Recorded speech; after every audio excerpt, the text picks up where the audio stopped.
So today I am with Nush Saidi.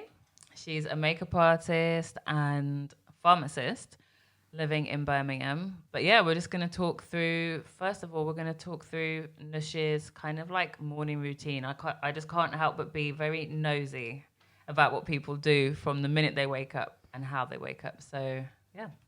I've had some skin reactions recently. Okay. So I'm trying to keep everything to a bare minimum. Oh, right. So when I wake up, I'm trying not to go on my phone straight away.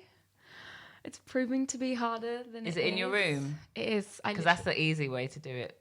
Make yourself get up and get it from another room. That's actually a good point. I think because I go to bed, set my alarm, stick it like literally next to me. Yeah. So I wake up and I reach for it. But if I'm being conscious, then I'm like, no, I'm just going to go straight to the bathroom. Mm-hmm.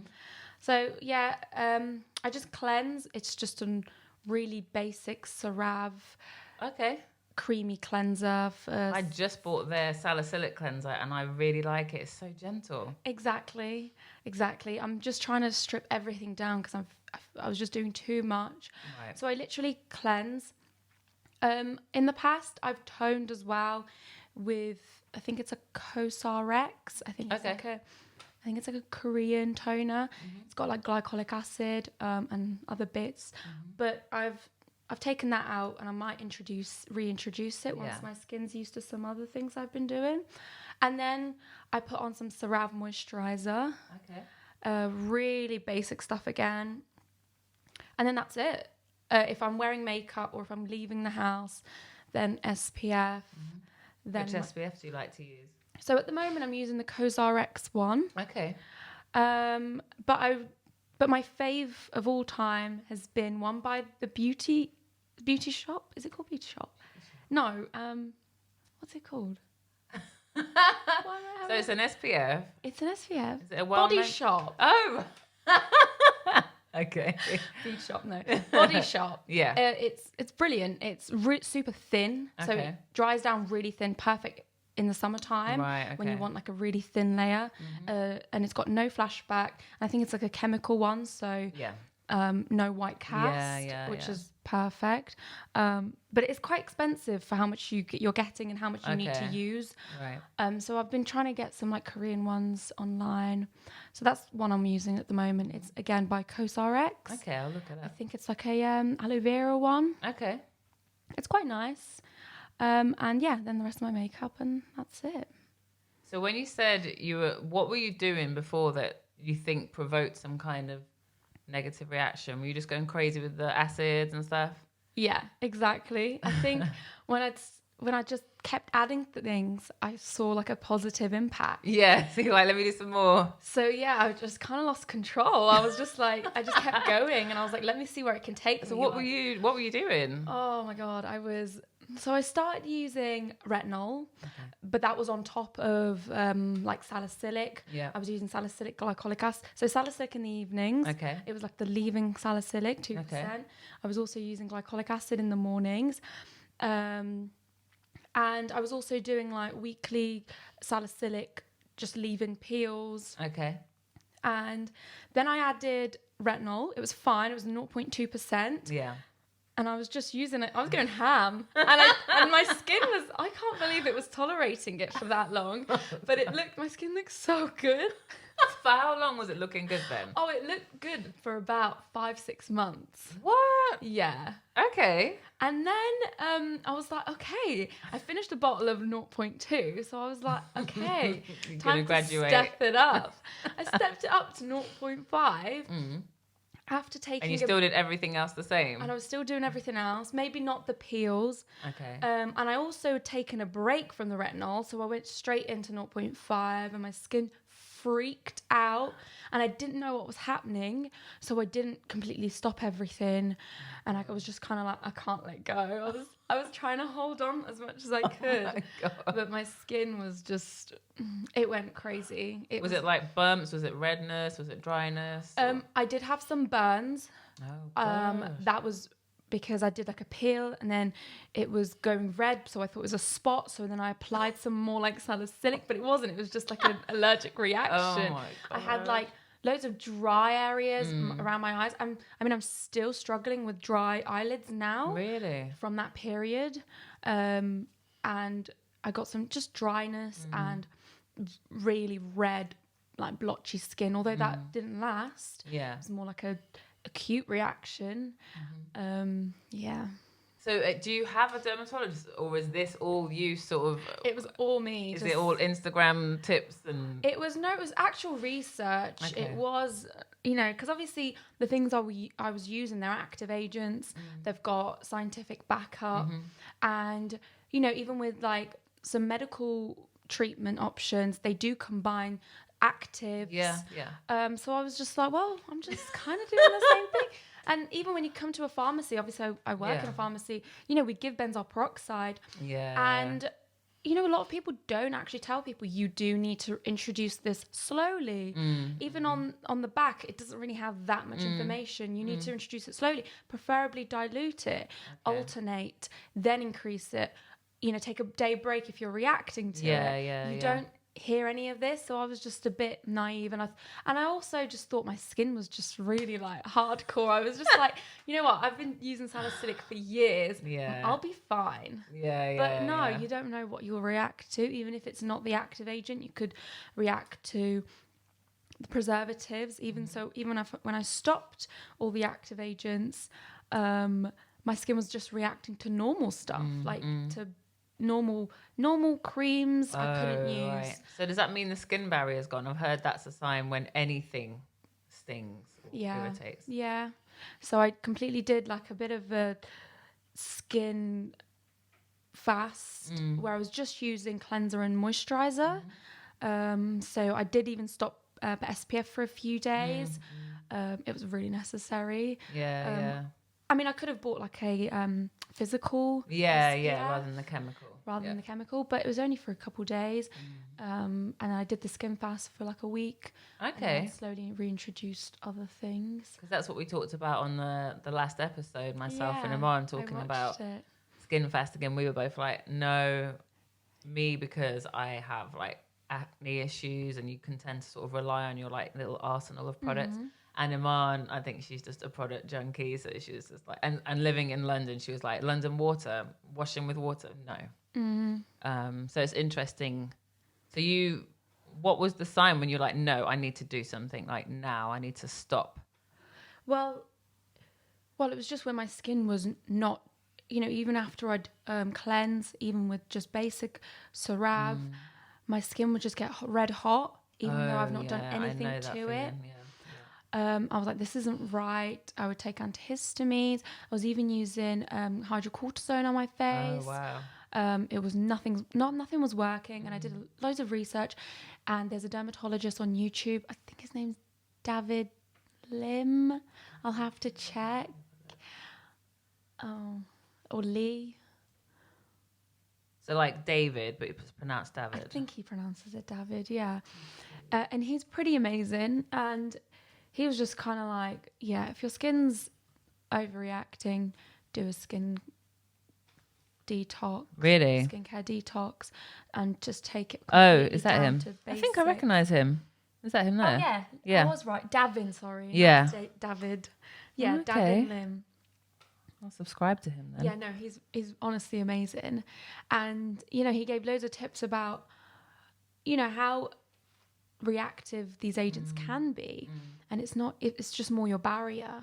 You can't get too cocky with it. I think you have to completely just... It's hard though, because like, it's so frustrating. Like with my skin, when it's good, it's really good. So it's like, carry on doing that. And then one little thing will change. Maybe the hormones will kick in, or stress will provoke hormones. Yeah.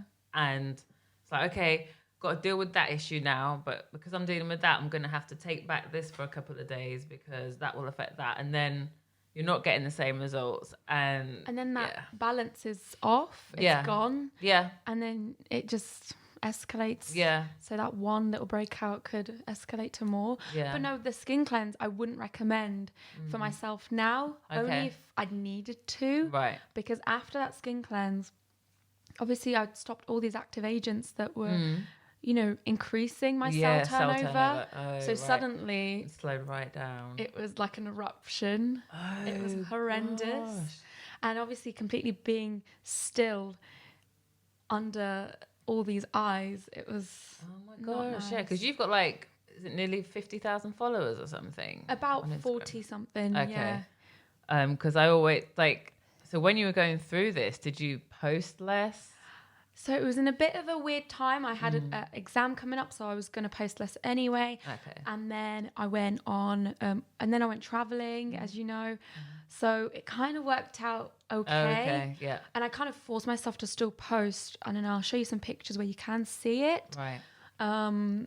But I was definitely hesitant, and it definitely put me off. And I probably would have posted more if my skin was good. Yeah, or just yeah. general like little posts, Yeah, like yeah. little stories. But I was completely like, I can't do this. Oh. Yeah, I actually had like a shoot with Beauty Bay. Okay. I can show you the video. Yeah. And that was when it had started. Poor thing. And obviously you weren't going to say, sorry, Beauty Bay. Yeah, exactly. So I went, and it was a video. It was all I could think about. Oh. It was horrible. But you know what? I'm proud now. Looking back, I'm like, you know what? I like that, because everyone else has got beautiful, flawless skin on there. They've got, great lighting, and but obviously it's texture. You can see the lump. Yeah. So I'm proud of myself for doing it. But You. it's scary. I think when you're there, it's scary. Now I can look back and be like, well done. But it's not nice at the time. I love to find out kind of like about people's heritage when it comes to beauty. So have you got any early memories of like when you first realized that beauty was this thing that obviously mostly women kind of indulged in? Do you have any memories? Yeah, I think my earliest memories, I remember just comments from my mum. In Tajikistan, I remember there was a trend at the time where you would use henna to almost do like a tattoo brow. Oh, right. Yeah, women were doing that. And it was like a bit of a trend to have like a monobrow. Yes, yeah. So people were, like hennaing their... in between their brow hairs, even where the hair's lighter, making it darker, making it more prominent, like loads of little things. And then my mum obviously just generally being into beauty, and I just have this memory of also loving it and like playing around with it. I remember putting glittery nail polish on my lips. Oh, shoot. Yeah, I just remember it being painful. I was like, oh, this is not where it's when it dried, oh my it God. cracked, and it. Oh, your poor skin. Yeah, I was obviously stupid. I think it was like that. You like to push the boundaries, I think. I really do. I get to. I just like to play around with it. Sometimes, obviously, too much. Yeah. But yeah, I think I was surrounded by it, even if I don't completely remember. Yeah. I guess I just remember playing with my mum's makeup, and obviously my mum liking it too. Just generally taking care of herself. Yeah. And I don't know, maybe some social pressures. So what was your first sort of foray into like experimenting with how you looked? Were you more into your hair? Was it eyebrows? Was it a full face of makeup? What was the first thing you kind of did to make a statement? Well, growing up, I wasn't allowed makeup. Okay. So it was my hair. I was a bit weird. I'd have like a different hairstyle every day in school. Yeah. It means now I'm good with hair. Okay. But yeah, it was a bit cringe. Like I'd just come up with different hairstyles or watch loads of videos and just do weird stuff like that. And then slowly I'd, put a bit of makeup on, see what I could get away with at home. And just the tiniest bit and no one would notice. Keep pushing that boundary. I think it was mainly just eyeliner. Yeah. But I remember the first time I wore eyeliner, I think it was like for my 11th birthday, and my mum was like, "Oh, do you want to wear some eyeliner?" I was like, "Oh, okay."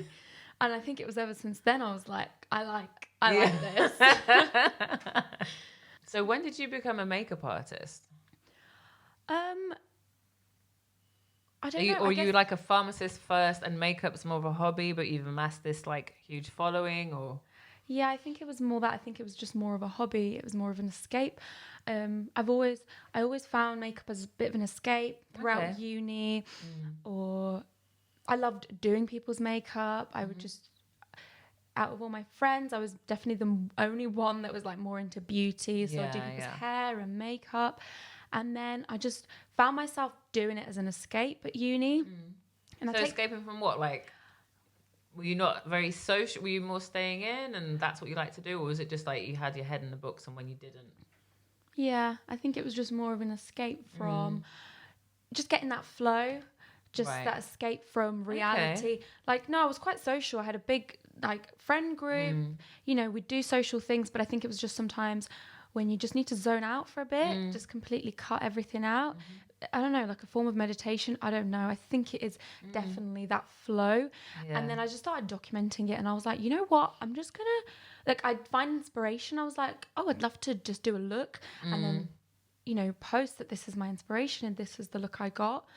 And I just kind of just did that, and I just went with it for about, I think it didn't catch on for like half a year, and then suddenly people liked it. Yeah. But I'd carried on, you know, for like half a year, only getting like 20, 50 likes. I was just like, well, I'm just doing That's this. where I am.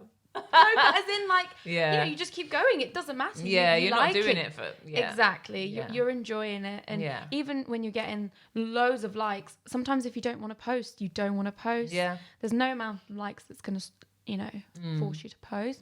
So I don't really think it matters. I think it's just this, I don't know, it's this passion for it. And then I don't know, technically I became a makeup artist when I got jobs from it. Are you self-taught or did you go and do any kind of courses? No, it was all self-taught. Oh, wow. Yeah. Because you create some really, really beautiful looks, especially eyes. Like you do some amazing stuff. Thank you. I don't know. I've always done art, so I must just, I don't know, just be okay with a brush. Yeah, yeah. But I used to watch so many videos when I was younger. I think from the age of, I don't know, 13. I'm 24 now. So who were you watching a lot of back then, do you think? I think back then there wasn't, I don't think that many people around either. So all the classics like Michelle Phan and I literally can't remember. It's such a long time ago now. I think she was definitely the main one that sticks out, and then some others. Okay. I can't really remember. And what about today? Is there anyone that you'd love to watch today for inspiration? It's not really YouTube anymore for me. I think Instagram's definitely my source of inspiration, and anything around me.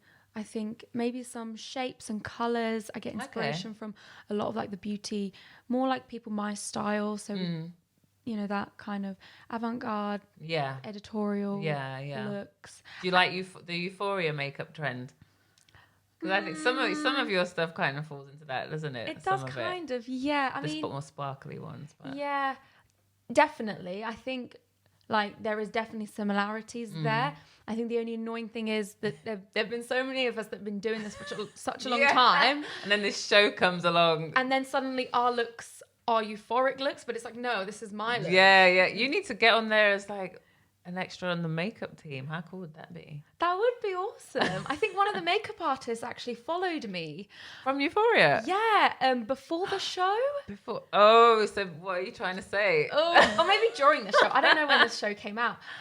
Because when I went to follow her, I could see she followed me. I was like, oh damn. It's a bit of an ego boost. But no, they follow a lot of people in that. Yeah, because that's kind of what you would do. Essentially, all art, you kind of just get inspired from everything else. No one, nothing's. I don't think anyone is original anymore. No, I'm not saying, I'm this genius. No, but you take inspiration from everywhere. But yeah, I'd love to do something like that, or just more editorial looks. I don't know. Influencing isn't really like my where I want to go with it. Yeah. I mean, I'm happy where I am at the moment with it, but I would love to do like actual proper editorial shoots. When you're not doing makeup, are you a full-time pharmacist or? So I've only just newly qualified. Oh, okay. So for the past year, I was like a pre-reg pharmacist. So I'm not registered yet. Okay. So I'm like a trainee. Yeah. So yeah, I was working full-time. Okay. And I'm hoping to start part-time. Okay. I'll probably have to actually start full-time, let's be real. Weekends, evenings for the makeup. But what else do you like to do? Is there anything else? Like what's people talk about self-care a lot, and I think it's thrown around a lot, but what do you like to do for yourself when, like, I feel like social media can be kind of overwhelming sometimes. I know that it's important, definitely when you're trying to get your work out there, but have you got any things that you like to do when it's like, you know what, I've had a rough week, this is what I'm going to do today? Yeah, I think I like to just do things regularly, like... Okay, just you like a routine. Yeah, I like just that routine. So I haven't actually been to the gym for a while because I've had this exam, traveling, and then this move. But gym on a regular basis, yoga on a regular basis, and then just loads of mindfulness and just trying to keep up with, your mental thoughts. I think it can quickly spiral into just negative, pessimistic, ruminating thoughts. So I think trying to keep on top of that. So reading about that. Okay. So I think if I'm not feeling great, I like to just watch loads of like mindful videos or just maybe just mindful videos, podcasts. So when did you get into that? Because a lot of people, you can talk about mindfulness, like, yeah, that's cool, but you seem to be quite into it. Like, was there something that came up, you were like, I need to be more mindful, or have you just always been into it? Yeah, I think I've always kind of been happy-go-lucky. So I've never really had to bother with it too much. Yeah. I kind of just go with it usually. I'm just with the flow. And then I just hit a period where when I'm not in that the routine. Yeah. I remember like when I left uni, I had to retake one of my exams. I had because I had surgery and I had to do this exam. I was just not in that routine. I couldn't work out. I was just not in a good place in my head. I was definitely depressed. Yeah. I didn't really see a professional. I definitely should have. Yeah. But I'm quite lucky that I kind of just worked myself out of it. Yeah. And it was literally through mindfulness. More specifically, I don't know if you've heard of Eckhart Tolle. Yeah. Power of Now. It's an amazing book. I've got 2 copies so that book is life-changing. It is. It's absolutely life-changing. It reminds you, it doesn't matter what happened yesterday, and don't even think about tomorrow. What is going on right now? How does the air smell right now? What are you sitting on right now? Yeah. What are you eating right now? Yeah. And it's an amazing book. Exactly. I've got 1 copy that's fallen apart. That's why I bought it back up. Yeah. So did you just find his book, or it was an audio book, or? It was like an online book. I bought it online. Okay. I couldn't even wait for it to come. I was like, I'm not waiting. You felt the need. I need it now. Yeah. And then I just kind of got lost in it. And obviously it's really difficult to put into practice. As you probably know, you do have to just go back into it and remind yourself. Yeah. Because you forget, you can read all the books in the world and you can have all the apps, but if you're not consciously there, it's kind of useless. Your brain just switches back to what it knows, which is what you've always known for however long. So I think I just like to go back to that. Okay. Yeah, I love that book. Yeah. What about for you then? What kind of made you... Oh, I can get overwhelmed. I just bought this book actually. Something to do with being a highly sensitive person, because maybe some people will say it's corny, but I think I can take on things. So a mood, how someone's feeling, and it's kind of like you're a sponge. And you're reaching out to them because you want to be helpful. But while you're doing that, you're forgetting yourself, and you take on their emotions, their feelings, and you try and make them feel better. And that might tire you out, especially if you're speaking to them on the phone or if you're spending time with them. And then you go back and there's like not much left for you. You feel tired. So recently I bought that, but The Power of Now, I think I might have bought that when I was going through a bad relationship, like a long time ago, because I just needed something to give me some hope. Like, because you can't, like you said earlier about you can spiral. When you have some negative thoughts, they can really build on each other. Definitely. depending on the weather, depending on the situation. If you're home on your own for the rest of the day, and you can kind of like become your own worst enemy. Yeah. Even when there's nothing wrong. Yeah. You'll say things worse to yourself. If a stranger said it, you'd be like, oh my God, how can you say that to me? But when you say it, you're like, well, yeah. So I think books are really good to just remind you that you will get through this. And if you are thinking in the moment, you don't even have to think about what happened this morning or yesterday, and you don't need to start worrying about tomorrow, because tomorrow's going to come anyway. Yeah. So, yeah, I can get a bit overwhelmed. And when I get overwhelmed, I can feel it in myself. I get like quite hot. Me too. And that in my skin, you feel like this warmth under your skin. Yes. It's like, I think it must be cortisol or something like going through my body. It's stress, yeah. Yeah, so I think it's good that you know that about yourself. This is the main thing, rather than you're just running around like not a crazy person, I shouldn't say that, but affecting others and they have no idea what's going on. I think you have to like give yourself some time. Sometimes you need to be on your own to do that.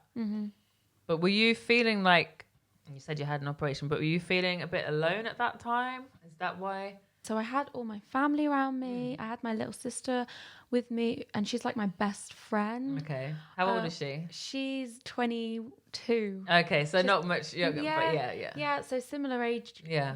And we're just so similar. And she's just been like there with me. Yeah. You know, since I can remember. Yeah. I had her with me, but I don't know, like you said, you do feel alone. You feel, I don't know if it's like an existential crisis, if it was like, I don't know, but I feel like we do question a lot of things just as being human. I think we like to give a purpose to things, a meaning to things. And when, I don't know, if you don't have like maybe a religion, I think it's quite hard to find hope, as you said. So it's nice to have something else to just put some things into perspective, that there's so much beauty in this moment right now that you don't need to be worrying about tomorrow or yesterday. Just focus on the now. And when you do, literally problems do literally evaporate. Yeah. So I think it's just that perspective, and you just feel alone. But even when you've got so many people around you, your own head, you can still feel alone. Can create that loneliness. So yeah. Okay. Is there anything in like the beauty world that you would love to see the back of? Yeah, hate's a strong word. I kind of don't like the really.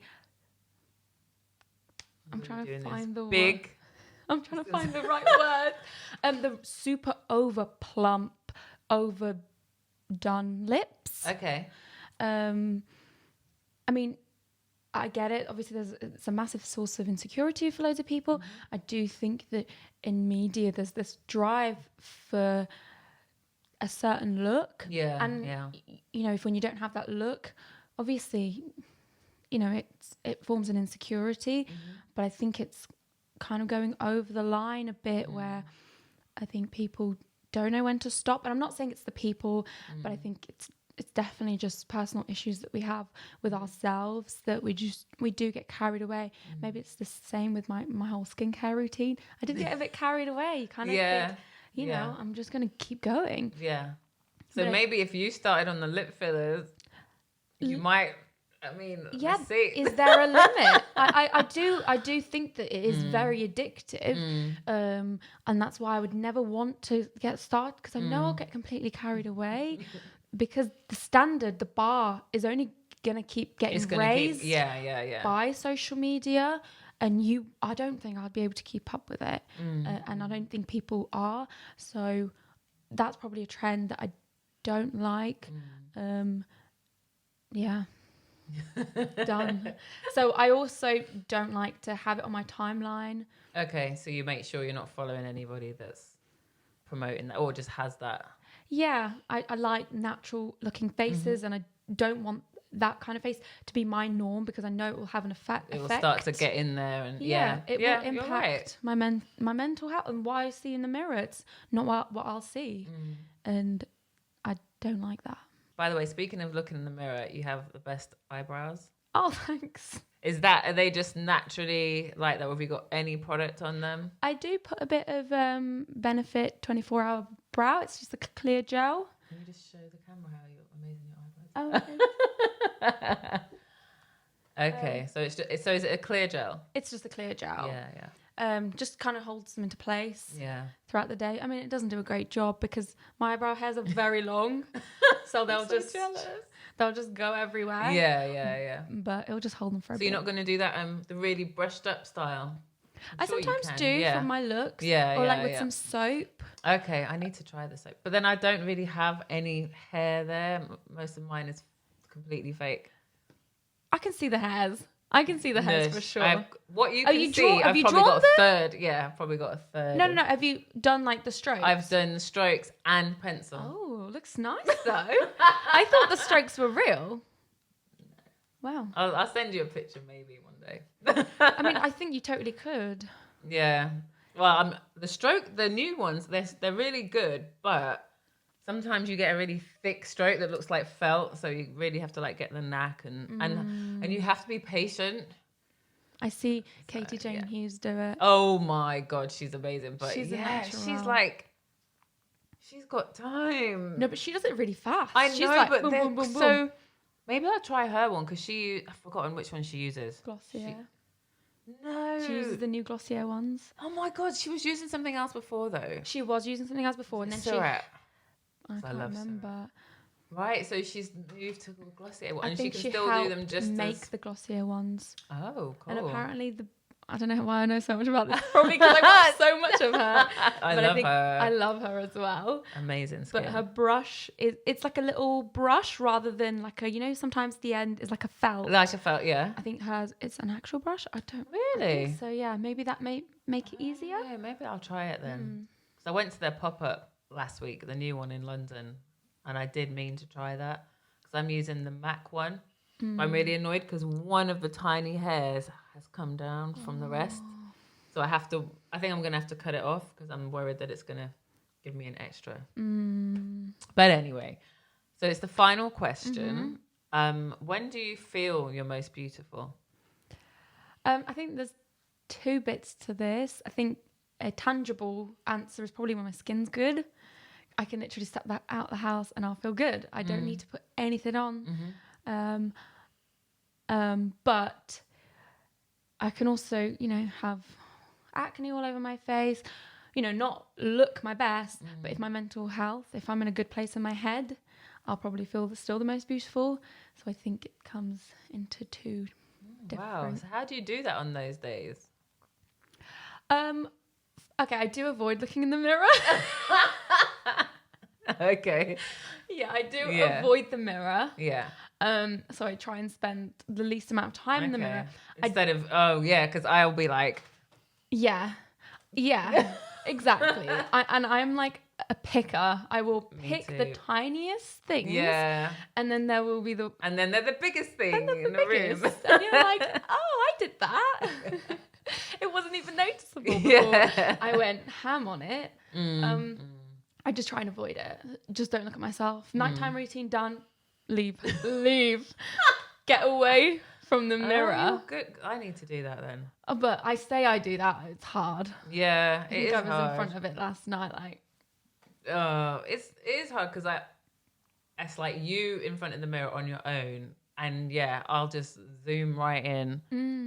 And it's funny. I shared this on Instagram stories yesterday about so I'm constantly in a breakout right now, and I think it's because I'm having an exhibition on Saturday, and it's like instead of having 3 months to run up to it, now it's like getting closer and closer, and so I can't just blame it on period hormones because that's the usual every month.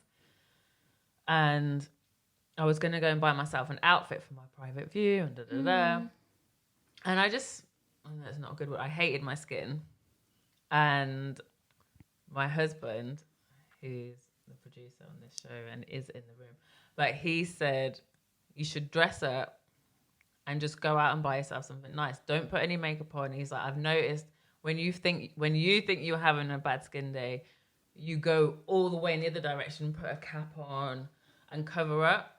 And he was like, don't do that because you're beautiful anyway. bless him. Aww. And good answer. I Good. think you have to be able to tell yourself that, because I'm very like, it's so ugly. Oh, look at that. And I think when you work in beauty as well, it's a natural. You know, I've been backstage at Fashion Week and you see these models. Most of them do have flawless skin. Most of them. A lot of them They're will have babies issues. as well, though. Exactly. When you're like 20, 19, what problems? 18, oh my Yeah. God. Like the Or tiniest 16. pores. Oh my God, yeah. Yeah.